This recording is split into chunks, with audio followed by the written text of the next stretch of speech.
کہ قرآن نے تو یہ 3-4 لائنوں میں ختم کر دی ہے بات.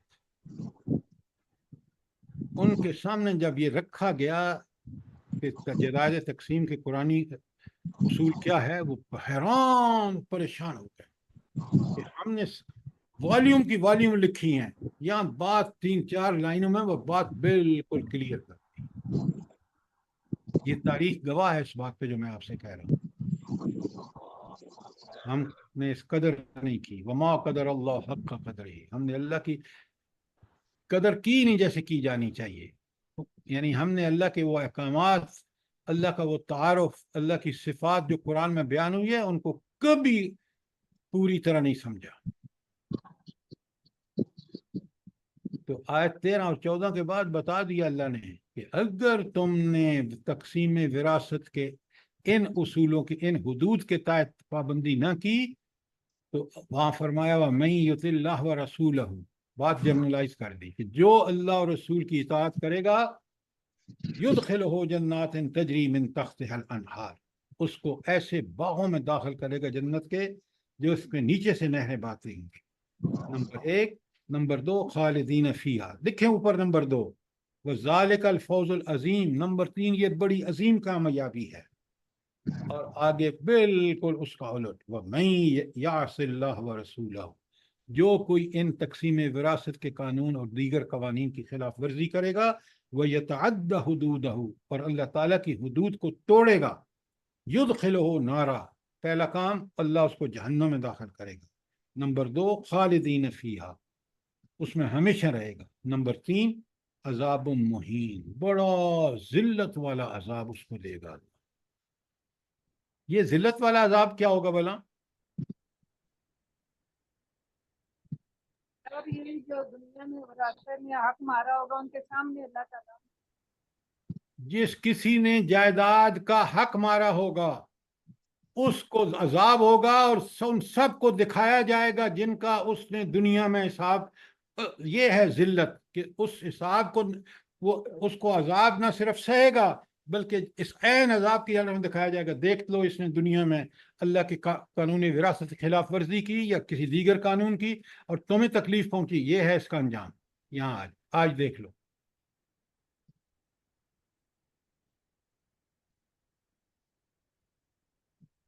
کاش ہم ان آیات کو غور و فکر سے پڑھتے. لیکن قرآن نے جگہ جگہ اسی مضمون کو کس انداز بدل بدل کے، سورہ فتح کی آیت 17 نیچے آپ دیکھ رہے ہیں وَمَن يُطِعِ اللَّهَ وَرَسُولَهُ يُدْخِلْهُ جَنَّاتٍ تَجْرِي مِن تَحْتِهَا الْأَنْهَارُ. پہلی بات بتا دی کہ جس نے اطاعت کی اللہ اور اس کے رسول کی، اس کو اللہ باغوں میں، ایسے باغوں میں داخل کرے گا جس کے نیچے سے نہریں بہتی ہیں. اور بالکل اس کا نافرمانی کرنے والا وَمَن يَتَوَلَّ، جو اس سے منہ موڑے گا، جو اس کا اعراض کرے گا، اس سے يُعَذِّبْهُ عَذَابًا عَلِيمًا، اللہ تعالیٰ اس کو دردناک عذاب دے گا. کتنی حجت اللہ تعالیٰ نے پوری کر دی کہ کھول کھول کے بتا دیا. اور اب اگر قیامت کے دن ہم نے اس سے اعراض کیا تو کیا جواز ہوگا؟ جبکہ رب نے قرآن میں، آپ دیکھ لیں، یہ ساری آیات تقریباً ایک ہی مضمون ہے کہ اللہ اور اس کے رسول کی اطاعت کرو گے تو یہ انعام ہے، نہیں کرو گے تو یہ عذاب ہے.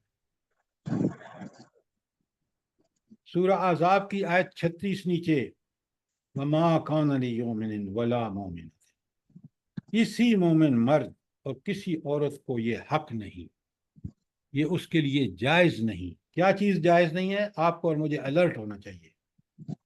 کیا ہے؟ اذا قضى اللہ ورسولہ امرا، جب اللہ اور اس کے رسول نے کسی چیز کا فیصلہ کر دیا، ان یکون لہم الخیرۃ من امرہم، اب ان کے پاس کوئی اختیار نہیں ہے.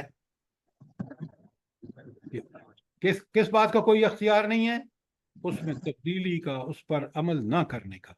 بلکہ اگر اس نے عمل نہیں کیا وَمَن يَعْصِ اللَّهَ وَرَسُولَهُ فَقَدْ ضَلَّ ضَلَالًا مُبِينًا، تو جس نے اس کا، اللہ اور اس کے رسول کی نافرمانی کی، وہ گمراہی، کھلی گمراہی میں چلا گیا.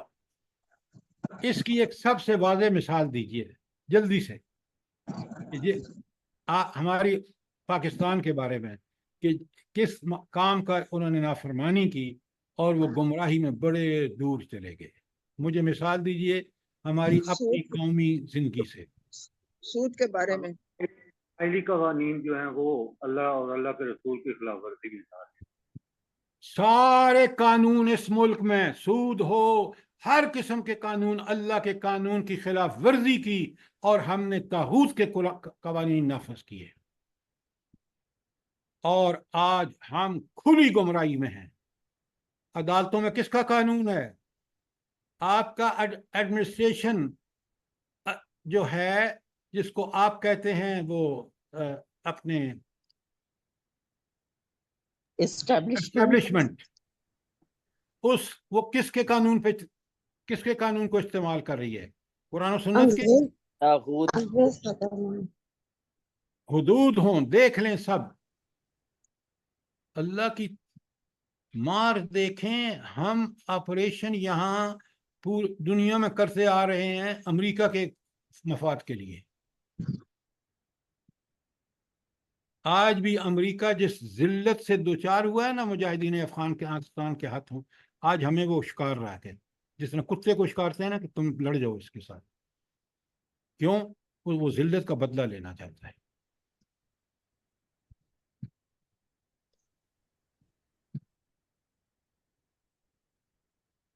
اب تک جو جتنی آیات پڑھی ہیں میں نے، کوئی سوال ہو آپ کا؟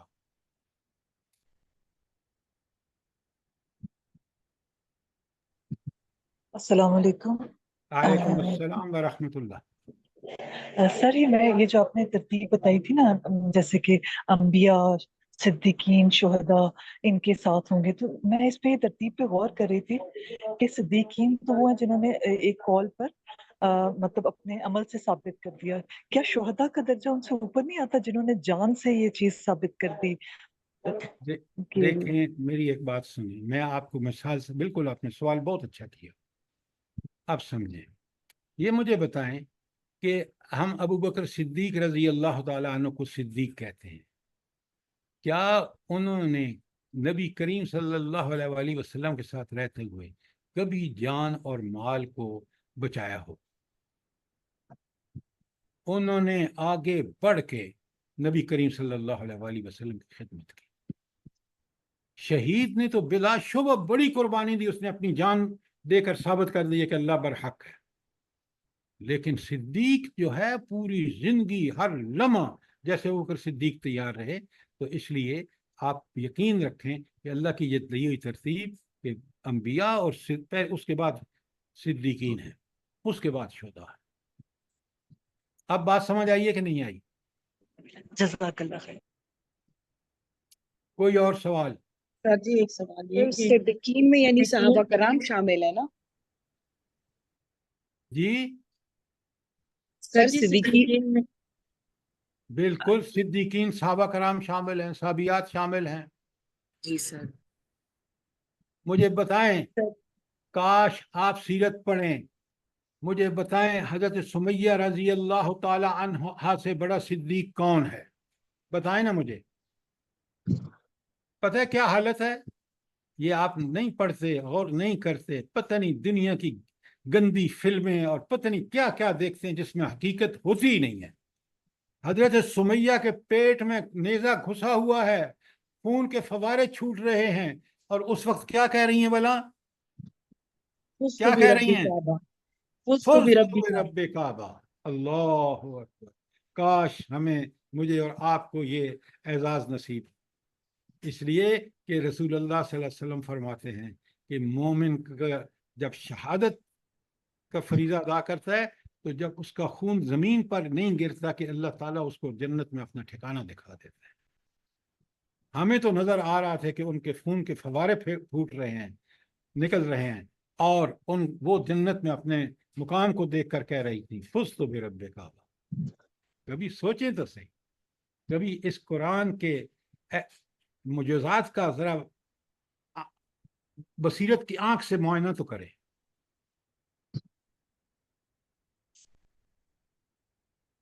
یہ اطیع اللہ و اطیع الرسول کوئی چھوٹی بات نہیں ہے. اللہ تعالیٰ کہتے ہیں میں انعامات قیامت میں اس طرح دوں گا کہ جنہوں نے یہ فریضہ انجام دیا وہ انبیاء، صدیقین، شہداء اور صالحین کے ساتھ ہوں گے۔ تو کیا عمدہ ساتھی ہوں گے، خود رب کہتا ہے۔ سر اس دنیا میں ایسے کہاں سے لوگ پیدا ہوں گے جیسے یہ انبیاء اور ان کے جو تھے یہ صادقین اور صالحین؟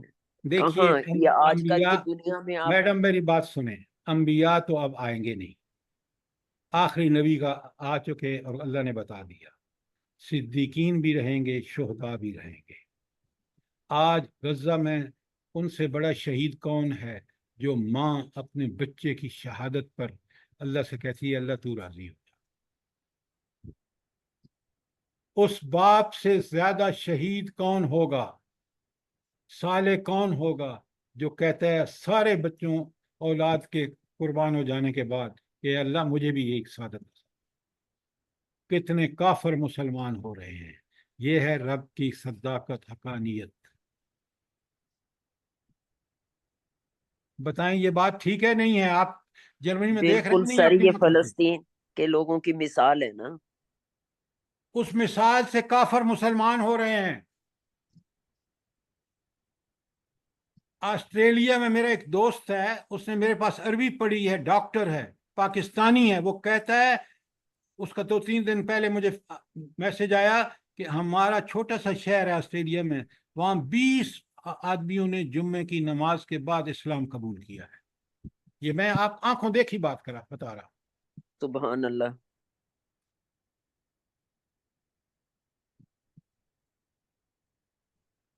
اچھا، اب آپ ایک چیز نوٹ فرمائیں، آیت 14 میں اللہ تعالیٰ نے ہمیں کھول کے بتا دیا ہے کہ یہ انسان اللہ تعالیٰ اور اس کے رسول کی اطاعت سے کون سے لوگ ہیں جو پہلو دہی کرتے ہیں، جو اس سے بچتے ہیں، جو اعراض کرتے ہیں۔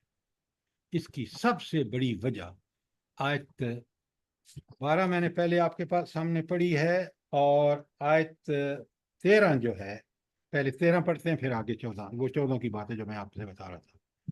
آیت 13 میں اللہ تعالیٰ کہتے ہیں اللہ لا الہ الا ہو، اللہ تعالیٰ وہ ہستی ہے کہ اس کے علاوہ کوئی معبود نہیں ہے۔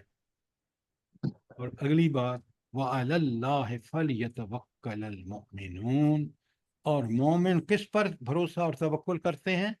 صرف اللہ پر۔ تو 2 چیزیں یہاں چھوٹی سی آیت ہے، ایک کہ اللہ کے علاوہ کوئی معبود نہیں ہے، اور دوسرا کہ مومن صرف توکل اور بھروسہ اللہ پر کرتے ہیں۔ چلیں پہلے اس کو سمجھتے ہیں، معبود کیا کون ہوتا ہے؟ لیکن ہم لا الہ الا اللہ روز پڑھتے ہیں اور معبود کا معنی ہی ہمیں نہ پتا ہو۔ کیا معنی ہے معبود کا؟ کہ ہم عبادت کرتے ہیں۔ جی، حاجت روا، مشکل کشا اللہ تعالیٰ۔ یہ سب کہنے کی باتیں ہیں۔ اب جس کی عبادت کی جائے، عبادت کا کیا مطلب ہے؟ ہر حکم مانا جائے اللہ تعالیٰ ہاں، کا۔ سر الہ، سنیں غور سے، الہ کا مطلب ہے معبود، معبود کا مطلب ہے وہ ہستی جس کا حکم ہر معاملے میں مانا جائے، نکاح، طلاق، شادی، بیاہ، حلال، حرام، کھانا، کمانا، سب اس کے حکم کے مطابق کیا جائے تو وہ معبود ہے ہستی، اور سوائے اللہ کے اور کوئی معبود نہیں۔ یہ پہلی بات۔ اچھا، اللہ کیوں معبود ہے بھلا؟ کیوں اس کا حکم مانا جائے؟ کیوں اس کی ہر بات جس سے منع کیا رک جایا جائے؟ اور کیوں ہر کام جو اس نے حکم دیا کیا جائے؟ کیوں؟ کیونکہ تمہارا خالق جلدی بتائیں۔ اگر اس کا جواب نہیں ہے تو آپ یقین والا سر تمام سر طاقت وہی قدرت ہمارا کو مالک خالق ہے۔ مالک ہے، سارا اختیار اسی کے پاس ہے، اسی نے ہمیں پیدا کیا، اسی کے پاس ہم نے واپس پلٹنا ہے۔ یہ بات آپ ٹھیک کہہ رہے ہیں، لیکن ہم میں سے کتنے لوگوں کو یقین ہے؟ اگر اس معبود کا یہ تصور اللہ کی ان صفات کے ساتھ ہے، پھر آپ اور میں کوئی غلطی نہیں کر سکتے۔ اگر کریں گے فوراً شرمندہ ہو کے توبہ طائب ہو جائیں گے۔ یہ ہے لا الہ الا اللہ کا مطلب۔ کوئی سوال یہاں تھا الہ کے بارے میں؟ کوئی سوال؟